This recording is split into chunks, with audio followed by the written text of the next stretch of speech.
inspiring Uganda.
A very good evening to you all and welcome to News Tonight here on UBC TV this Wednesday, the 10th day of June 2026. But first, let's have a look at our top stories.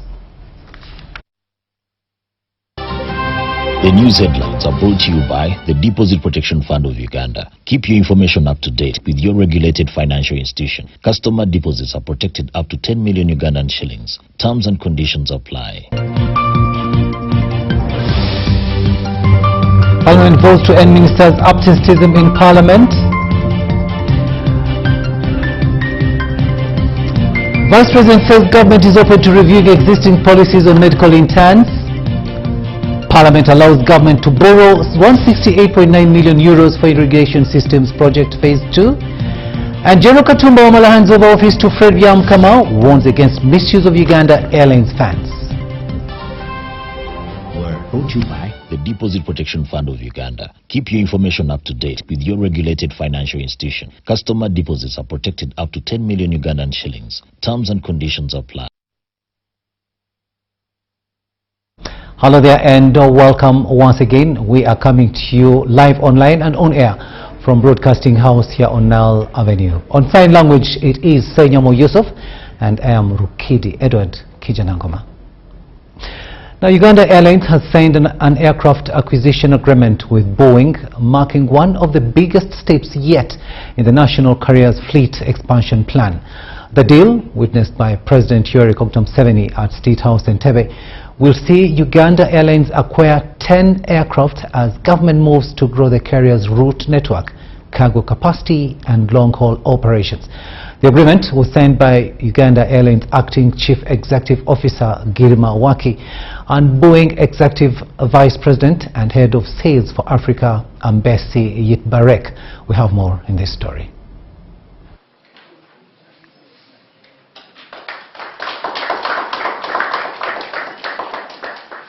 Today we are at State House Entebbe, where His Excellency is witnessing as we implement his directive of expanding the Uganda Airlines. It is a very expensive project, but the President guided we have no any other option. We need to build our own airline. That's how Uganda can be connected to the rest of the world. It is like a road in the air, like how you connect to other roads. And our current fleet, we are going to add more 10 aircrafts in the period of 10 years. Now today we have signed the contract and they will first deliver 4 aircrafts, big ones. Today we have signed the contract. Tomorrow we are going to deposit the first deposit of 460 billion. And the whole contract of the whole project we have signed, it will cost about 3.7 trillion Ugandan shillings. And that money is from the taxpayers' money, from the revenue collections, which the President directed. That's about 3.7 trillion should be invested to expand the airline. The Ugandans should expect more tourists in the country. That now we are finalizing with Kabarega Airport, where even those rich tourists can land in the Kabarega Airport directly, expansion of Entebbe Airport, and even having our own fleet. And we know in the period of 10 years we shall be there. Then after establishing ourselves internationally, where even if we get a mechanical problem, on an aircraft, there is no delays in flights, there is no change of flights. Once we have stabilized that, now we shall embark on domestic flights to have our Ugandans fly to verify in Gulu, Kotido, Kidepo, Mbarara. So we thank the government of Uganda and His Excellency the President for his wise leadership.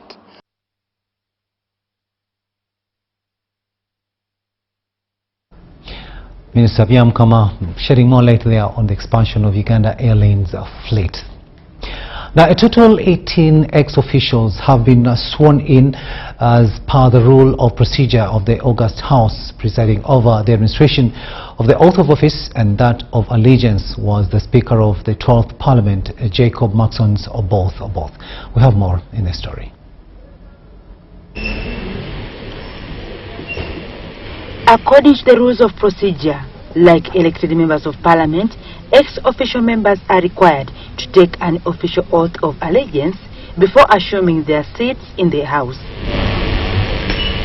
Accordingly, 18 of the 21 ex-official members in the 12th Parliament have this Wednesday taken oath.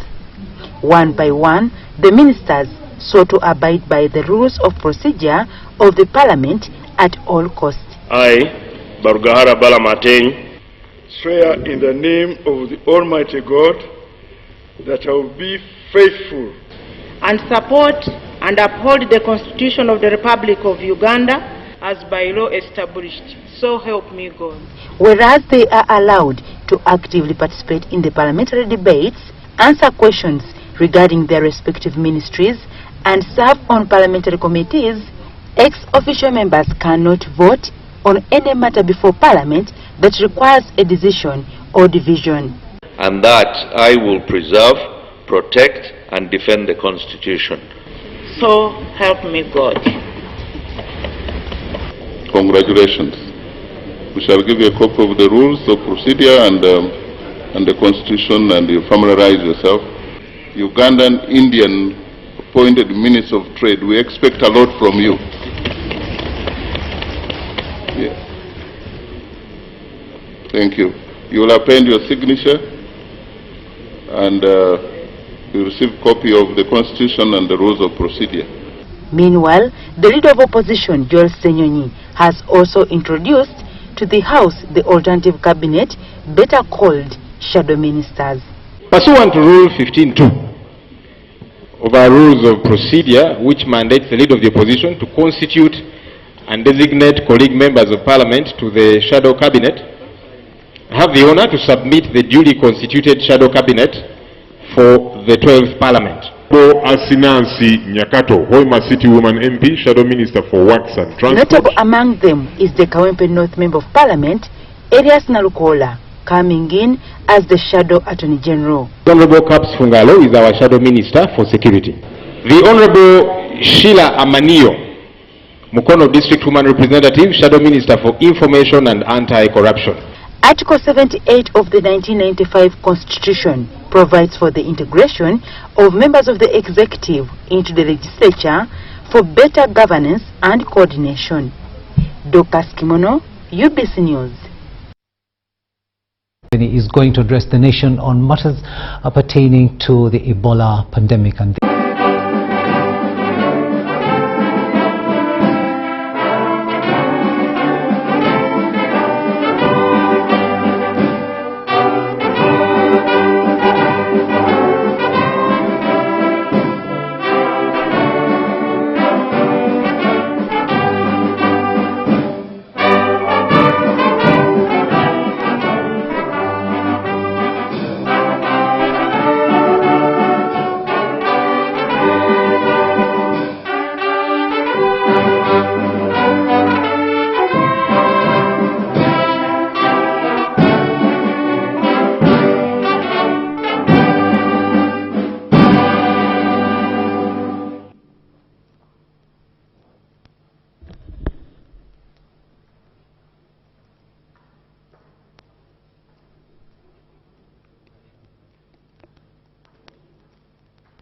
fellow Ugandans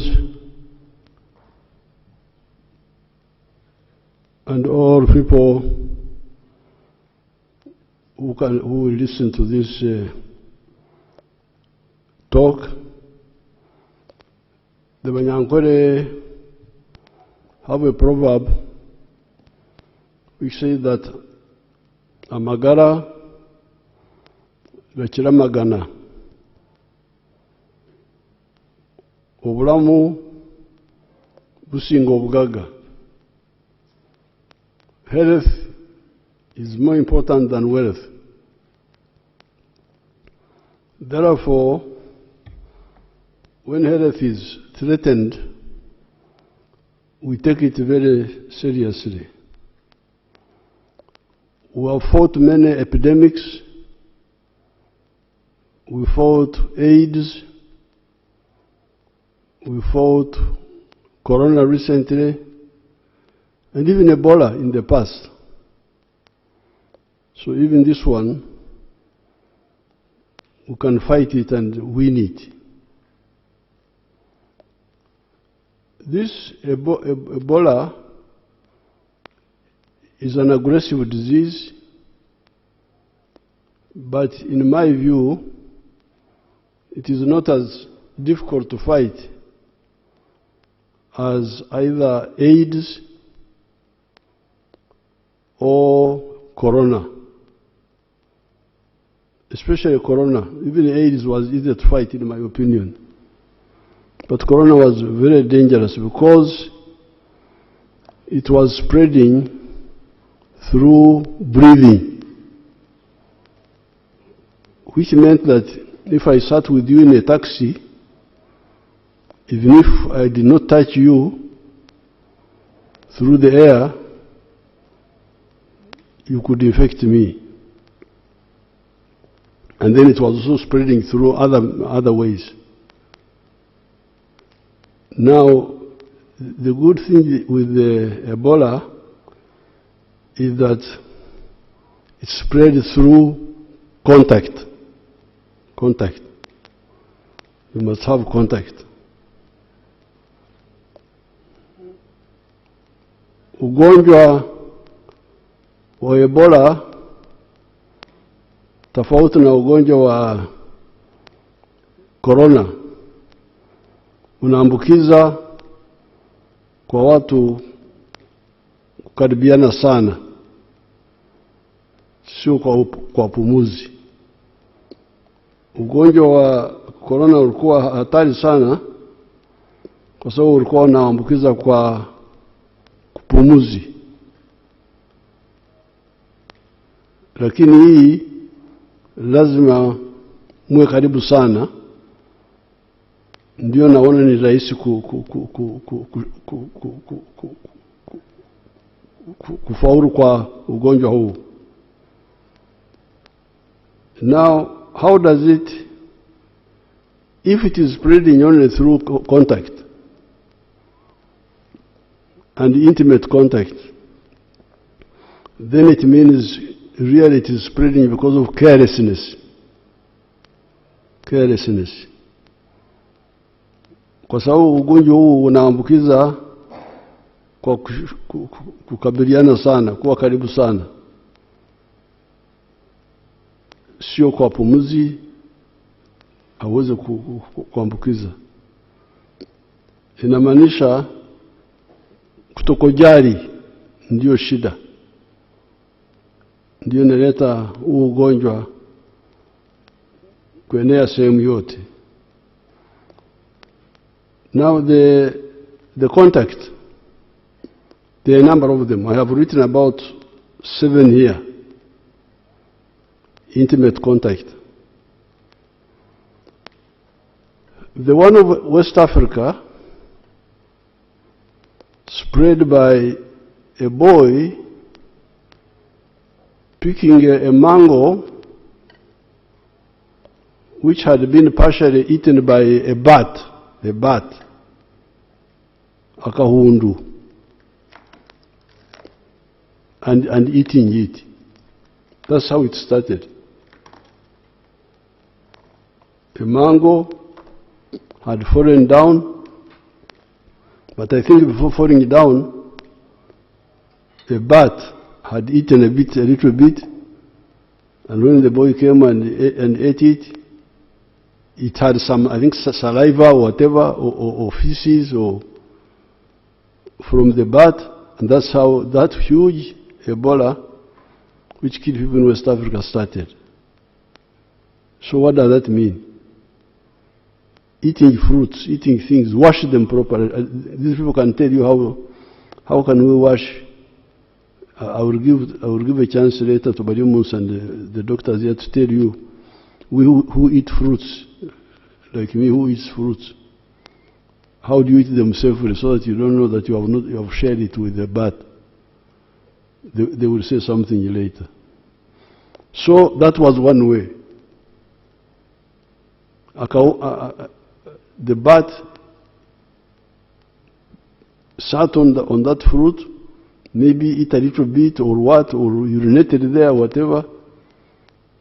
Then the fruits fell down. The boy picked it, ate it without washing. That's how the whole thing started. I don't know how many people died. Very many people died that time in West Africa. So you can see there, bat, saliva, whatever, on the fruit. Then apparently another case, I think it was even in Uganda, where a boy went into the caves where there are bats. And there, I think, got in contact with the feces of the bats, and that's how it started, in that outbreak. Now, the third big way is eating wild meat. Because this Ebola apparently does not go into all the animals.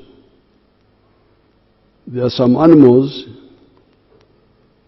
where it goes and either stays without causing sickness or even kills the animal itself. These doctors can tell you which ones, they can list them later. But one of them are the monkeys. The monkeys,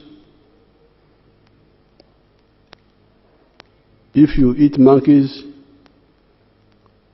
you are going to get Ebola. I don't know whether cooking the meat properly would save. They can educate you about it. Cooking the meat properly. But even if you cook the meat properly, there is a danger when you are slaughtering. When you are slaughtering,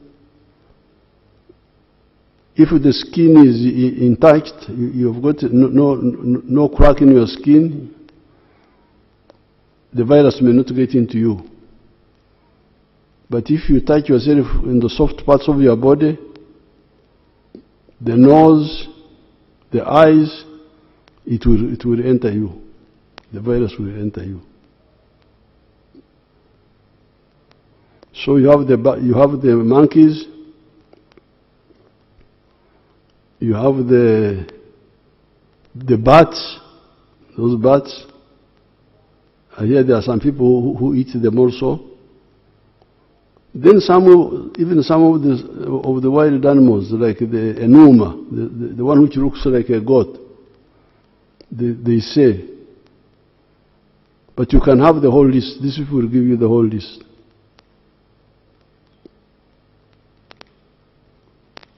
And that's why if we are eating meat bought from the abattoirs,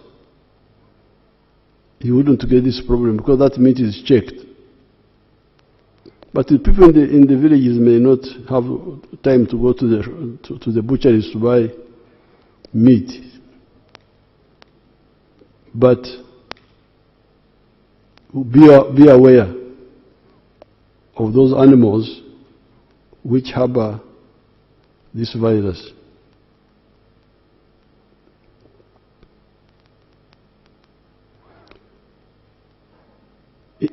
We were talking with the head of the WHO here the other day, and he told us that the people who have died quite a bit in some of the areas are the medical staff and the pastors. The pastors. These are the ones who have died most. Why? Because the medical staff work carelessly. They examine patients without gloves. Instead of having a very strict routine, touching patients should be, I thought there was a rule that you should use gloves. I don't know whether that rule is there or what. But among the people who are dying are the medical staff. Because they touch people, they touch patients. And you remember our Dr. Rukia, one of our doctors who died some years ago, this was the problem. Touching patients. The pastors, the people of God,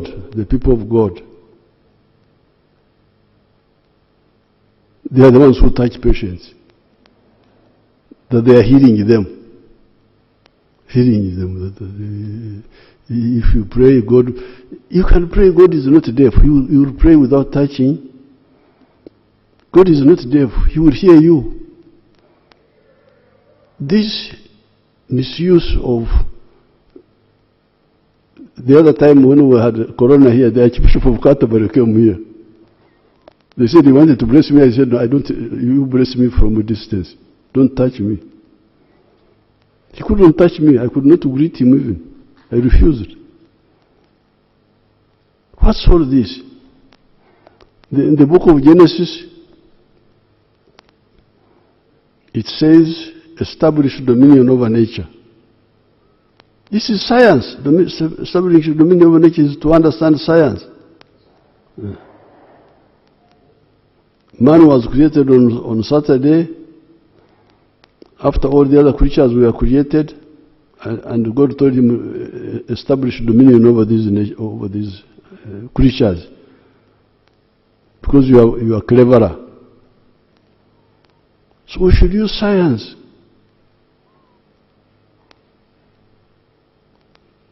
Don't touch people, bless them, because you are not the one who is curing them, it is God. You are interceding. Talk. God is not deaf. He will hear you from a distance. When we had AIDS, I told Bishop Msere Kauma that time, I will never share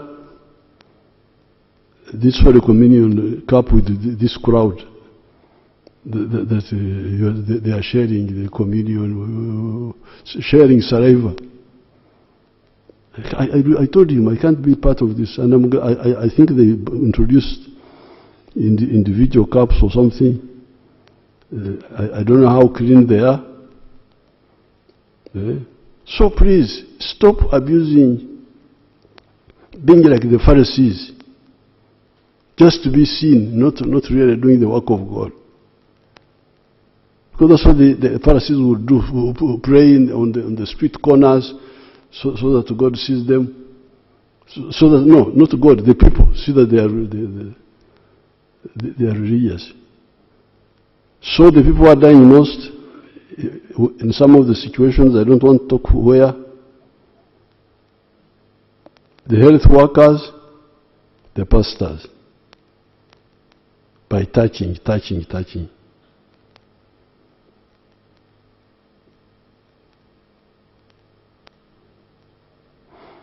Another big problem is handling dead bodies. That there are certain customs. Yes, those customs were there when there was no danger. How to wash dead bodies. But now that there is danger,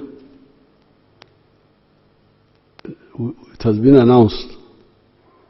If somebody is sick, call the doctors, because the doctors can tell you what sort of sickness this one is. But we do not want to, don't just hide and you just do it yourself. I hear that among the 19 cases in Uganda, 14 are from Congo and they are from a family. They will tell us about it, from one family. Yeah.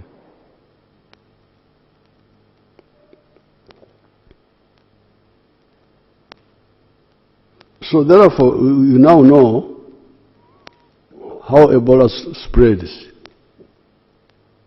Saliva,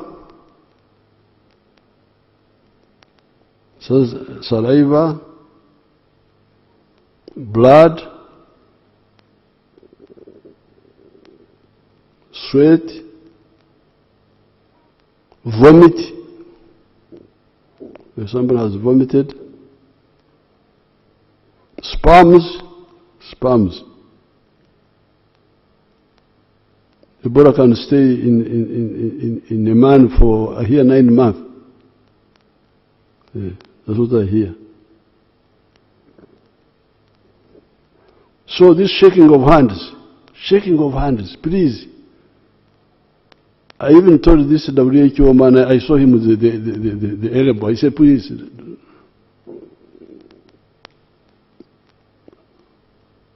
What is the greeting for? Shaking of hands for what? There is a problem. You just wave at people.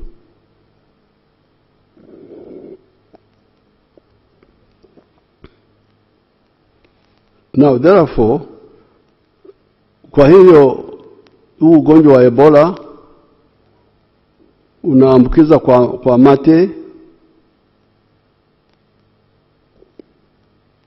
Mate is saliva in Swahili.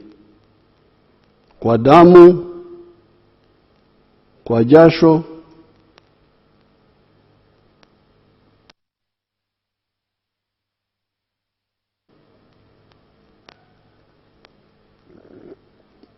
na kwa kutapika.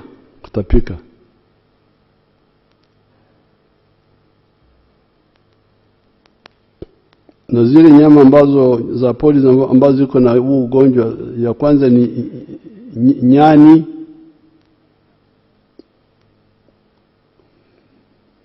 monkey,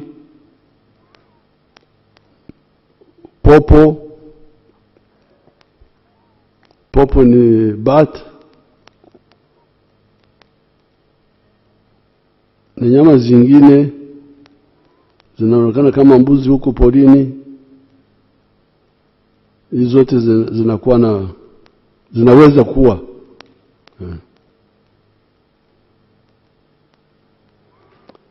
Now with this disease, there is no vaccine yet.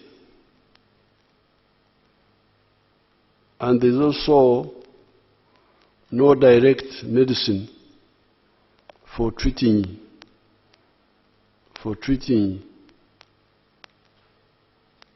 Ebola. But it kills. It is important to know that it kills by provoking the body to kill itself. That's what the virus does. The virus enters the body and provokes it to overreact. It's like a clever guerrilla who comes in a military camp where people are not well organized and shoots. And then the soldiers start shooting one another in panic. Because much of the death is caused by the high temperature, caused by the body. The body tries to kill to kill the virus by cooking, but raising the temperature. But in the end, it cooks itself, destroys its own organs. Vomiting, losing water, bleeding eventually. So, that's why the good thing is that it is survivable, because we already have survivors. We had survivors in the past outbreaks, we had survivors. These people can tell you how many survived the other time. I have some figures here, but I don't have time to go through them. But even now, we already have survivors. I think like 5.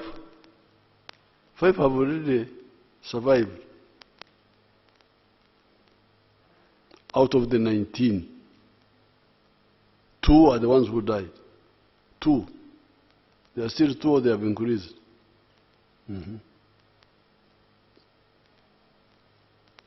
The first Congolese man who came is the one who died in Chiburi, I think.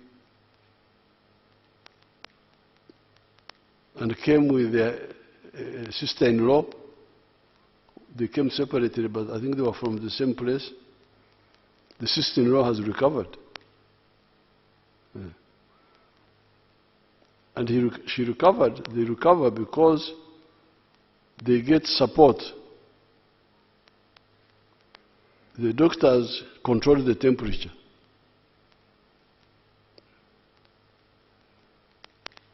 They tell the soldiers not to panic. The commander says, please, don't shoot aimlessly. Calm down, calm down. Have controlled shooting. So they control the temperature. They rehydrate. Losing water, you put it back. Losing water, put it back. Water and salts and so on. Because when you vomit, you lose so many things. You lose water, you lose salts in the body. You put them back.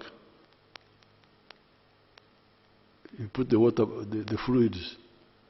So the body now has a chance to fight in an organized way.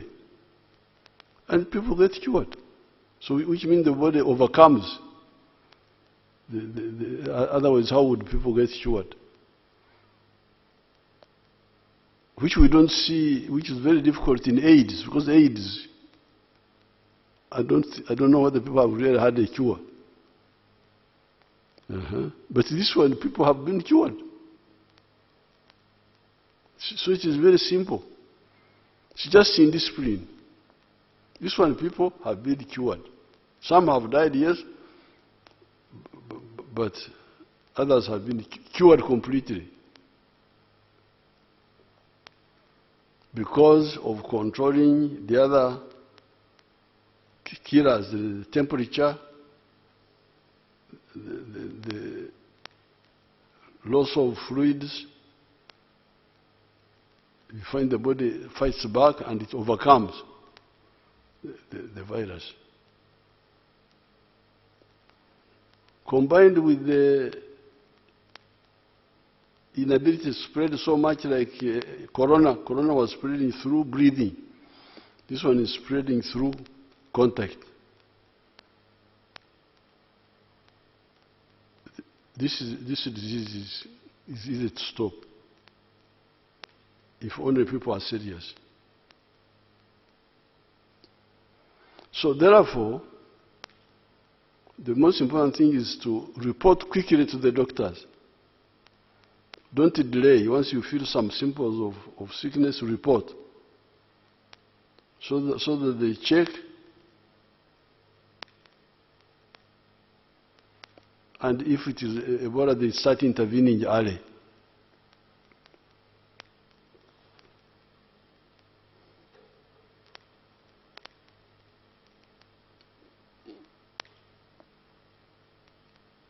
Now, because this corona is involving other countries, this Ebola, is involving other countries.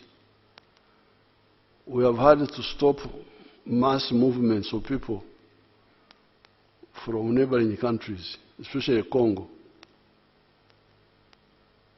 That's why I think public transport was stopped.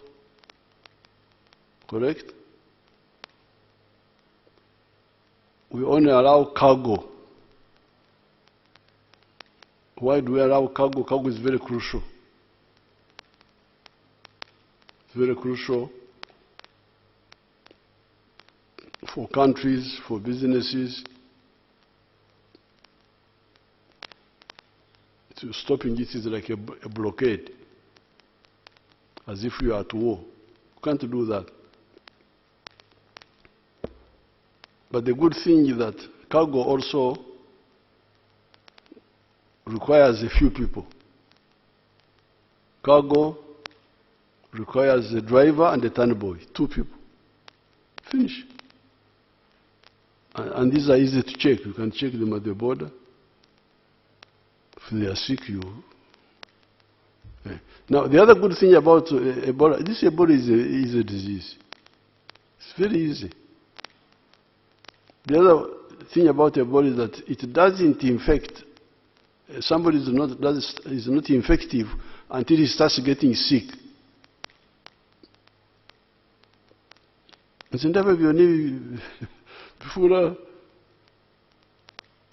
the people don't have my anger with sickness. I don't like sickness. I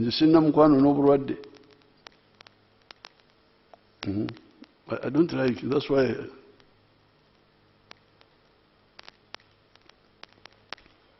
during the campaign they were saying I should sit down with the other. I said, please, let me sit alone there, Mundeke. You look isolated. I said, God is with me. Don't worry about me.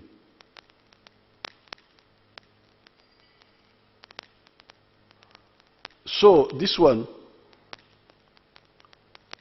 apart from infecting you only by contact, even that starts happening when somebody has started showing signs of sickness. Before the virus can be in the body, the person is not yet infective. So it's very easy. It's just small windows of just indiscipline. So that's why, therefore, we don't fear the cargo, petrol tankers, trailers. They have one driver, one tannoy boy. Finish. You check them. If they enter, somebody was saying, but they may come and they get sick when they are here. If they get sick when they are here, they will report. If they follow, they will report and get isolated. And the road is parked somewhere. Finish. It's not a big problem. But the passengers, okuzinduka, abanyarwanda call it okuzinduka. When you are going to check on friends, you postpone that. It's not the same thing as cargo. Cargo is a matter of life. Cargo is petrol, is food, is fertilizers. We need more urgently than just okuzinduka. I'm going to see my relatives. You hold on. You will see them later when the danger has gone. That's why we stopped the passengers.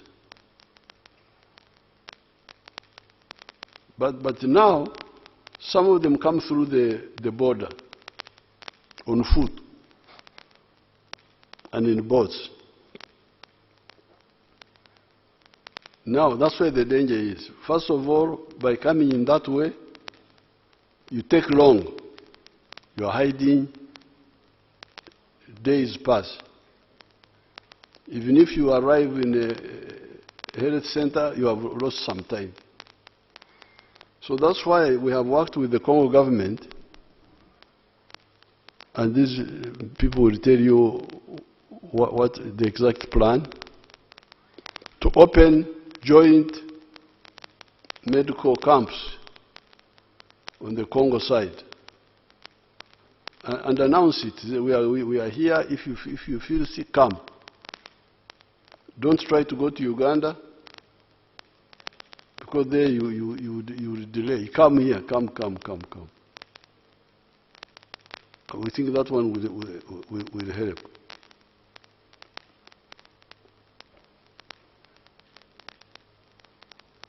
Now, when we are dealing with this matter, you hear some people talking of culture.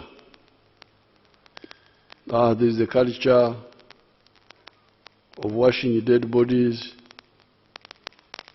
There is the culture of eating this, eating that. But these cultures are there to preserve us, not to kill us.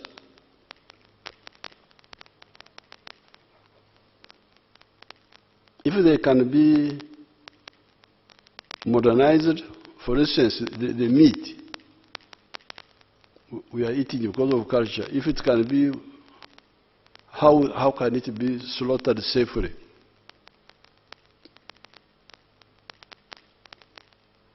And cooked safely. And then maybe you can continue. But if it can't, some of the cultures have to be reviewed.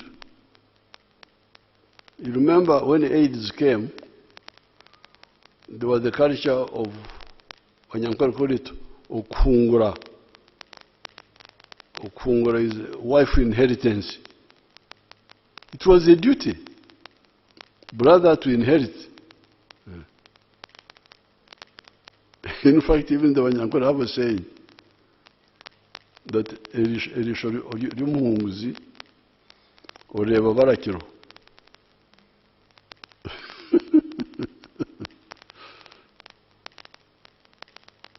It was like constitutional.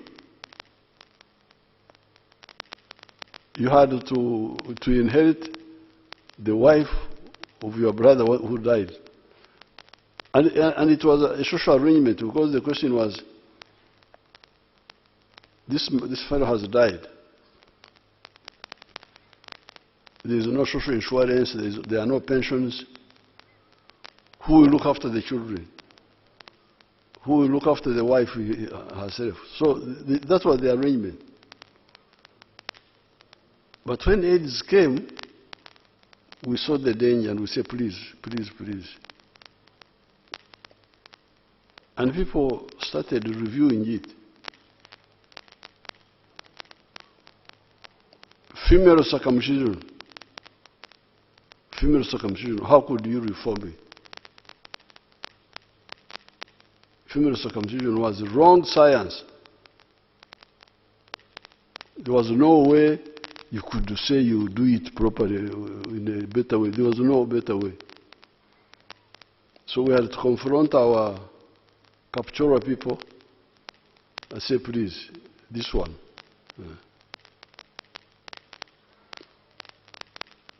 This is what the Banyankole call Embirito. Embirito is a cow which has died from anthrax. This one must be cremated. It can't be anthrax, because anthrax, even if you boil the meat may not, the virus may not die. Because some people tried to eat it, that they would boil the meat and they died. So some of the cultures need to change. The Banyankole used to drink milk without boiling it,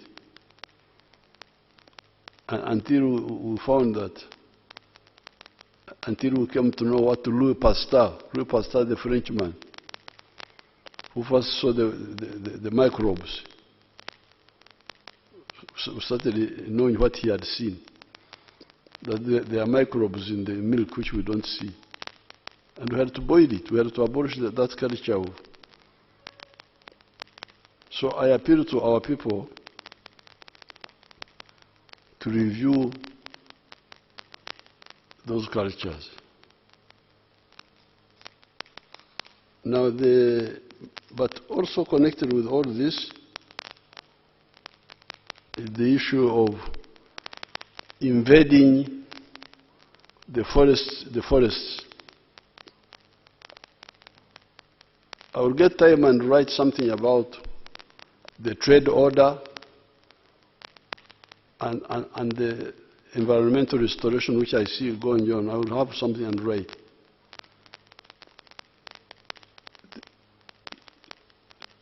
These issues are not just environment. It is also survival, our survival.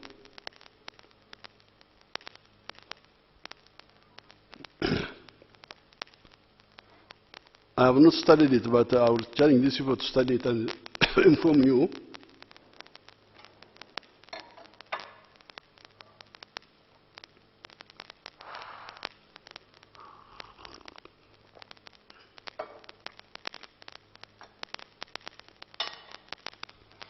The bats.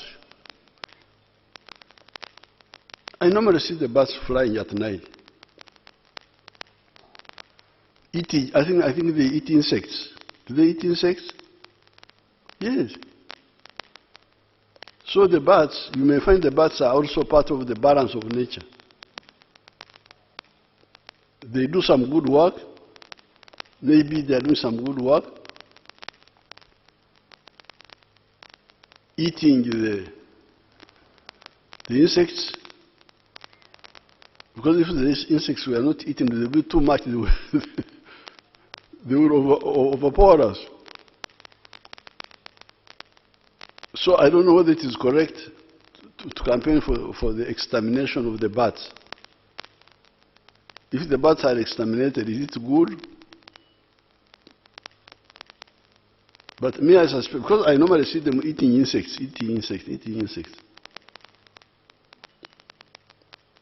And I had no problem with the bats. They were there at Kiamate Boys School. They were in the roof. We were not bothering with them. Because they don't eat it's only now that they have this problem. So, if they were in the forest, and we are not invading the forest, disturbing their habitat, and they come, eat the insects, go back, that's how it's part of the balance of nature. They would actually be doing a good job. But when we invade the forests and the caves and the what, that's how we now provoke problems also.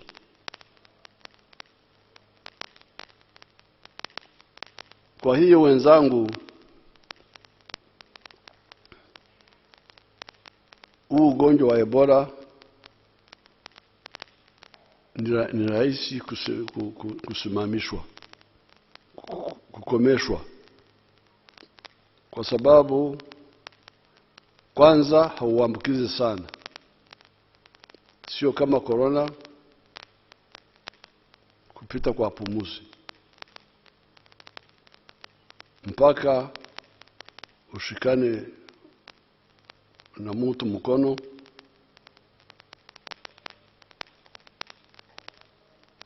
au mbadilishane vitu vinatoka kwenye mwili, ndio anakuambukiza. Au kula zile nyama ambazo tumetaja pale.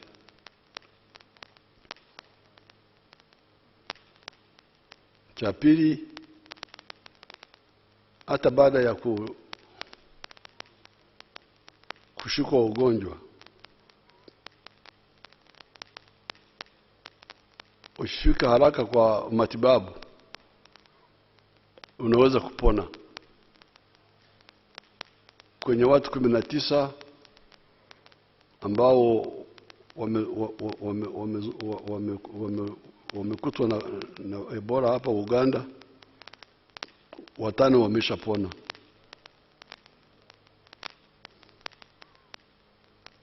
14 kwa hao 19 ni watu wetu, ndugu zetu kutoka Kongo, na inasemekana wanatoka kwenye familia moja.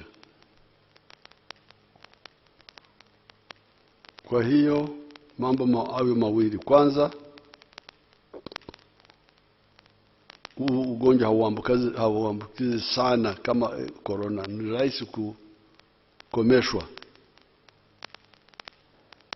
Tukiacha kushikana mikono, tukiacha kufanya ile mambo yote tumetaja hapa, kushika maiti bila kujua mtu amefariki kwa sababu gani. Wale watu wa Mungu kuweka mikono juu ya wagonjwa, waganga, watu wafanyakazi wa afya, kushika wagonjwa bila kinga, bila gloves. Hizo gaps zote ndizo zinaleta shida, lakini rahisi kusimamishwa. Wacha niachie hapa, alafu niulize kama waganga wanataka kuongezea. Add anything, you people.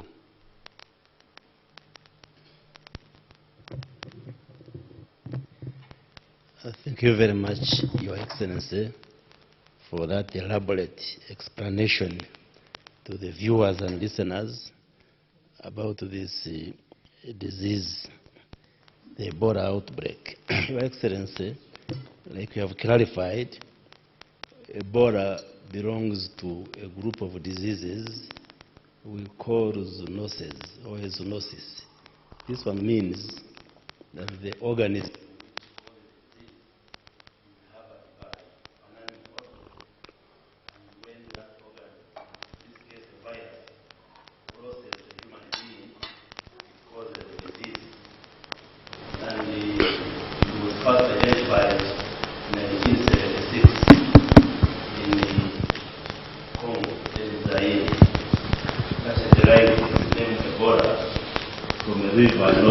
Congo, in that community where it was first identified, but there was a simultaneous outbreak in Sudan, 1976, and since then there have been outbreaks. Congo, DRC is now experiencing the 17th outbreak. In Uganda we had the first outbreak in 2000, and we are now having the 9th outbreak, because we have been having outbreaks, some big like the one which was in northern Uganda and even Bundibujo. Others have been small.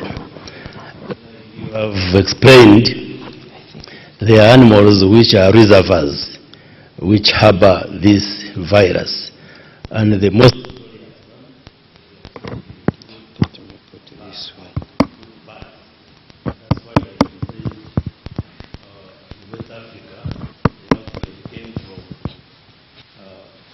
having affected the fruit, and then the young boy ate the fruit. But there are also other animals like monkeys and the non-human primates like chimpanzees. Even pigs have also been found to harbor, they can harbor this virus. And actually, information shows pigs and chimpanzees can actually fall sick. For them, they can even fall sick of this Ebola.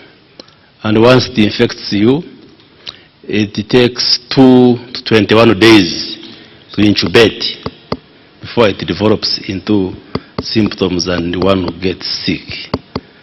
Your Excellency, like you have emphasized, it's a dangerous disease, but maybe easy to manage or prevent if people followed the do's and don'ts, because it's not like COVID or others.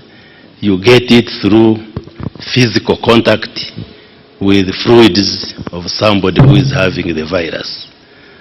And when the virus maybe settles on in your hands, on the skin, then it enters through openings. If your skin is intact, the virus may not enter, but if it has abrasions or injuries, it can enter. Then also through the other body openings, like you may have the virus in your hands.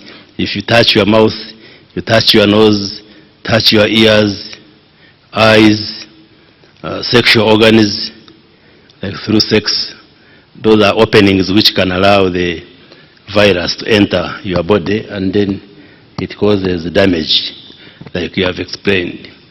This virus has different strains or types, up to 6, but those which cause the disease in humans are mainly 3, and they are named according to where they were discovered. Like what we call Ebola Zaire, Ebola Sudan, then Ebola Bundibujo. The current outbreak is caused by that Ebola Bundibujo. It's called Bundibujo because in 2007 and 2008 we had an outbreak in Bundibujo. When they isolated the virus, it was different from the one which had appeared in Congo and appeared in Sudan. There are other strains, but they are not non-pathogenic. They don't usually cause illnesses in human beings. And like you have said, the other strains, like the one of Zaire, they have vaccines and drugs. But this Bundibujo doesn't have a vaccine yet and a drug yet. But there are trials which are being done, but they are not yet conclusive. And that's why we must be very careful and follow what health workers and what you are telling the public, so that we avoid and prevent getting this illness, since we don't have a vaccine and a drug yet. But like you have clearly explained, if somebody comes early and is attended to by health workers, you can go through the sickness and you get cured and you are sent home, like the 5 who have been managed under our system, and they have been discharged and they have gone home. The problem is that the symptoms of Ebola disease are like those of malaria and typhoid, and it's important for the public to know. You get fever, headache, nausea and vomiting, joint pains. If you get worse, you can start getting bleeding from different parts of the body. So people out there, someone might fall sick and they think it's malaria. So it is important that if somebody develops any of these symptoms, especially if you have had contact with somebody who is sick or those who live on the borders with the DRC, it's important they go early enough to the health facilities, because the health workers can manage these cases, Your Excellency. The Ministry of Health and the government have mounted a huge response to contain this outbreak, and like we have explained, most of the cases that have tested positive are imported cases, because the epicenter, or where this outbreak started, is in our neighboring country, DRC, in Ituri province. But the other provinces like North Kivu and South Kivu have also registered cases. So we appreciate your guidance that instead of allowing many more Congolese coming into Uganda, we go and work with the Congolese government and the people to establish treatment centers across in areas close to the border, because there is a belief and perception in the DRC that, which is correct, that there is better management of the cases here in Uganda. And that's why many friends and brothers and sisters in Congo try to come to Uganda to get better care. Even the first person who came and died came as a patient. I think he didn't reveal that he was sick, and was admitted in Kivuli Hospital, managed by health workers. He came on the 10th, died on the 14th. Then on the 15th, that's when the health workers confirmed it was Ebola, but he had come for treatment. So, like we have guided, we are going to establish the treatment centers, up to 4 centers in the DRC, and we work with the WHO and the health workers in Congo, but also we take our experts to Congo so that the Congolese know that the good services they would be getting here in Uganda can be got from their own country, and then we minimize the numbers which are coming into Uganda, Your Excellency. But we have also mounted a strong campaign, especially in the districts and communities bordering DRC, and give them measures like we have closed the markets and all these gatherings. We have advised people to avoid weddings and big parties, and the health workers, the RDCs, and the other government workers are seriously mobilizing together with the Ministry of Health staff. Maybe where people are still concentrated, but we have given them guidelines, like in schools, because we didn't want to close schools, but all schools have been given guidelines on infection control measures, like ensuring that the learners can wash their hands, use sanitizers, and all the preventive measures. And also the churches and the prayer gatherings, they have got all the guidelines on what to do to ensure that those who come for prayers remain safe and do not become a vehicle for transmitting the virus, Your Excellency. So we further appeal to Ugandans to be watchful, to be on the lookout, that if we follow these basic measures, we can be able to arrest the transmission and wipe out this outbreak as soon as possible, Your Excellency. Maybe my team can add any more comments.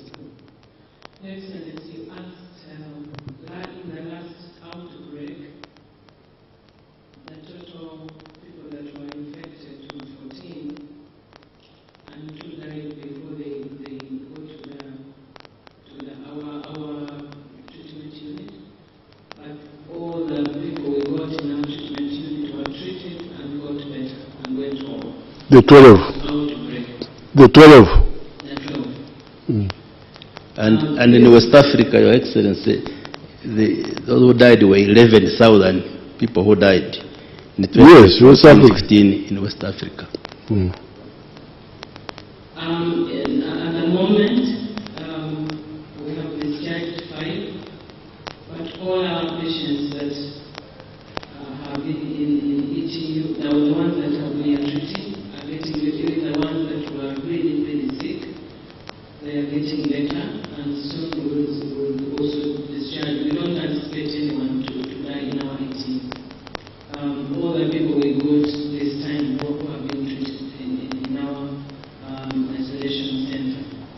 But Excellency, I wanted also to add something that we are seeing of great interest that is going to add also the knowledge, global knowledge on Ebola. We have seen that when people start getting symptoms, the virus is highly concentrated in the saliva, in the vomitus, and in the stool. It is high concentration. It is much more concentrated in the alimentary canal. Intestinal system, more than even in the blood. Even the people who are clearing the virus, now we are changing our protocol because we don't go by only the blood, that when the blood is cleared of the virus, we let go. Even for women, for men we know that the semen keep the virus for a longer period. Some have gone to, as you said, up to 9 months. For women, we were very interested. We want also to check to know whether also in their fluid that virus stays for long. But what is very clear now is that even when people clear in the blood, the virus takes a little longer to clear in the saliva and in the stool and in the vomitus. So people even can clear, can get better, but when they are still shedding some virus, meaning that the alimentary canal is a very fertile ground for the virus to multiply and really it's like a safe haven. I think that there is no strong defense in the alimentary canal that fights it, but also that's why it multiplies very, very fast. So we are saying, number one, that even when somebody has symptom of fever, do not share a cup. Do not drink on a bottle someone has drunk. Do not share a cup. Number two, for people who are in the villages during mango times and all these fruits season, do not eat on any fruit that you have found that is bitten or it has some broken part, because you do not know what animal could have eaten that fruit. Number three, right now we do not encourage in church to use a cup for Holy Communion, because that is a big recipe for infection spread, not just Ebola, but even other infections like hepatitis B. It's highly infectious in saliva, so you can infect. So as we are educating the public, we are also gathering more evidence that will help us to refine our protocols on treatment, on prevention, and also on how we are going to continue engage the public on the prevention. Thank you, Excellency.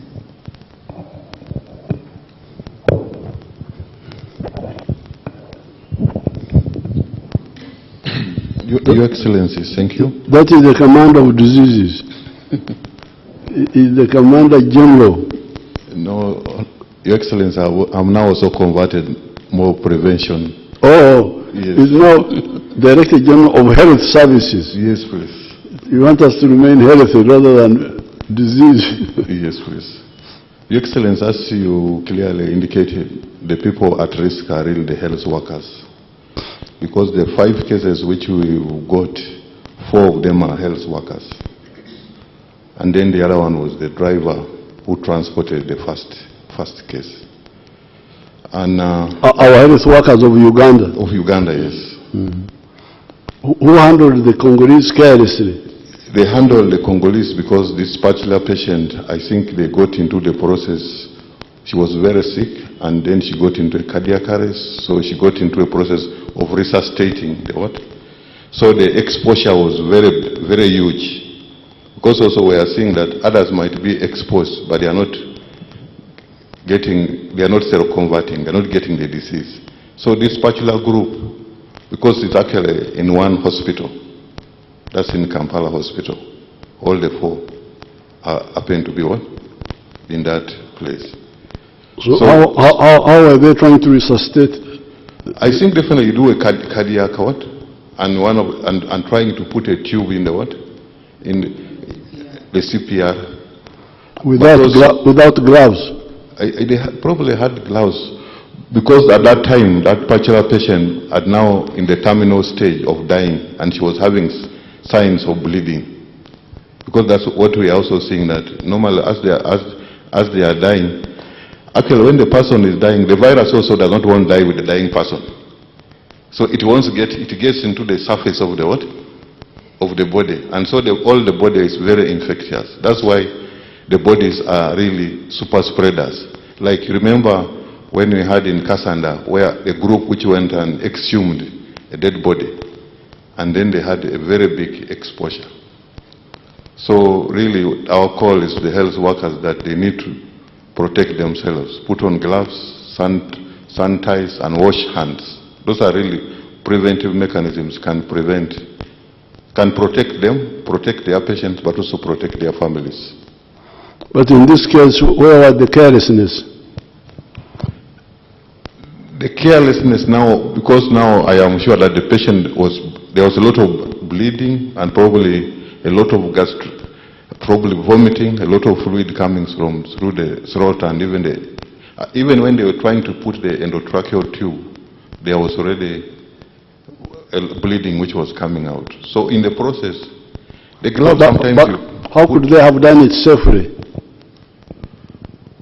Now to put on the glove? In that kind of patient now, they needed to have put in what we call now, it would have needed to put in an Ebola suit where they should have been able to have gargles. Because like when you spoke about the late Mercy Lukuya, the way the exposure he had is that the patient was agitated because of restless, because he was about to die. So in the process, a lot of either he coughed, then it got into his what? Into his face. So that's how he got contamination. So it gave him a lot of high-risk exposure. Okay, so Ugandans and other friends, this is what we wanted to share with you. Have we had any new cases in the last? In the last 5 days, we've not registered any additional cases. Please, you can see this is a very simple thing. A few people came from Congo. A total of how many now, including the ones who died are all Congolese? The two. So that means that 16 Congolese came and the 14 included the two who died. The total are 14. Oh, 14, okay. The two died, 12 are the ones that we've been treating. So you people, Uganda, you can see now, this is just simple mismanagement of something that can be managed. 14 people from Congo came. The two who came late died. The 12 who came early, 5 have already recovered. All the 5 are Congolese. One is a Ugandan, the driver. Okay. Then the 4 are Congolese. So out of the 12, Congolese, 4 have recovered. The Ugandans are 5, so 1 has recovered now. That means the ones who are still sick are 4. And they are all health workers. So the story is clear. Some sick people from Congo came, they were not handled carefully here. That's all. Now with the little alertness we have had, although me I'm not satisfied because I was at Kororo and I was watching those MPs dying to hug one another and it is as if they are bewitched. Bano babalozeo babalabatia. Wamelogwa au wako namna gani? In spite of all that, 5 days now, no new case. It looks as if the fire of Ebola has started going down. So therefore, please, we've got a lot of work to do. Let's be very serious. We don't have to keep playing around with it. Listen carefully and act. This is easy to stop. We stopped it in the past, we can stop it now. Thank you so much. God be with you.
hope you had supper.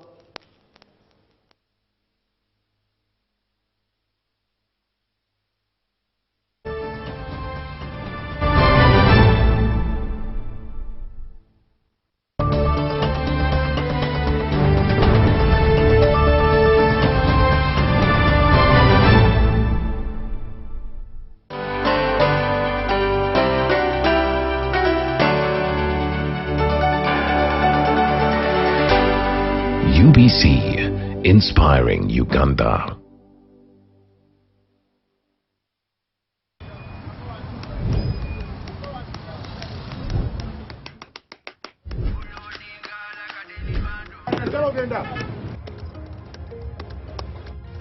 And that's it for today. Till the next episode.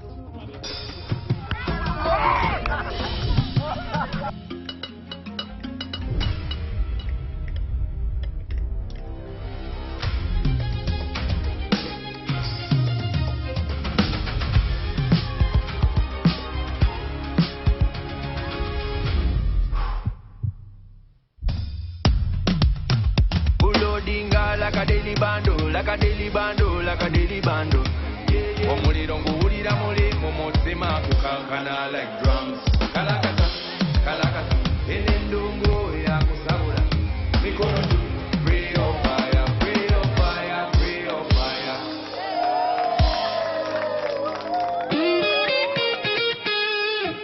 All right, listen up. Colgate is on a mission. It's kind of a big thing. Colgate Herbal uses traditional nature's herbs and combines it with Colgate science for healthy gums and strong teeth. Colgate Charcoal Gentle Clean cleans and polishes teeth for a whiter smile and a naturally fresh and clean mouth. Choose natural. Choose Colgate Charcoal. Makerere Institute for Social Development, a certified institution for higher learning, invites applicants for certificates and diploma courses like accounting and finance, procurement, journalism, tailoring and fashion design, with many other skills-tailored courses. Our institution is compliant. First of all, it is recognized by National Council for Higher Education. We are certified. The registration number is UBD 187. Tested and tried since 1995, Makerere Institute for Social Development is your solution when it comes to quality education. You may apply for January, May, August intakes. Find us along Sir Apollo Kagwa Road, opposite Makerere University Sports Ground. Our tuition is affordable with a state-of-art facilities. Early birds stand a chance to grab themselves bursaries. MISD or Makerere Institute for Social Development, facilitating your career.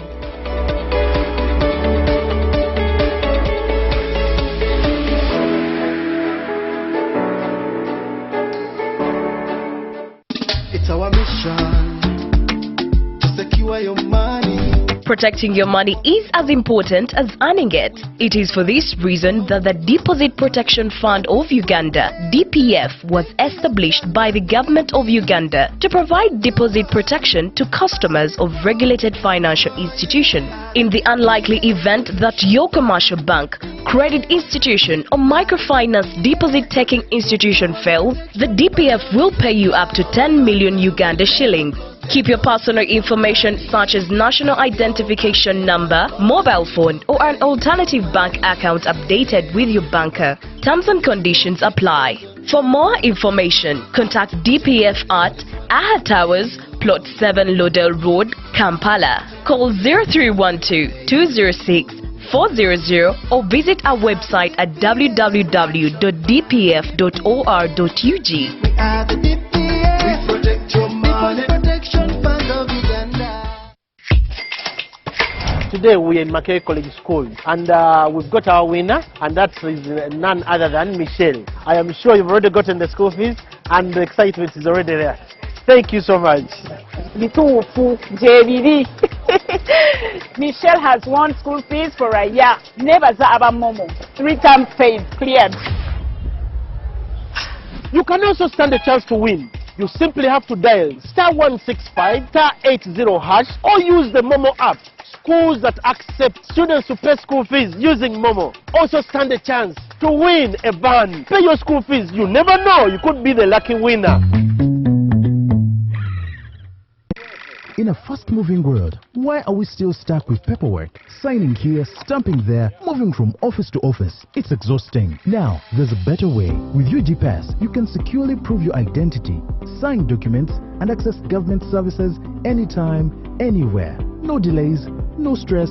Everything is instant, safe, secure, and government-backed. UG Pass, your identity secured. Available on the Apple App Store and Google Play Store. UG Pass is a product of NITA Uganda.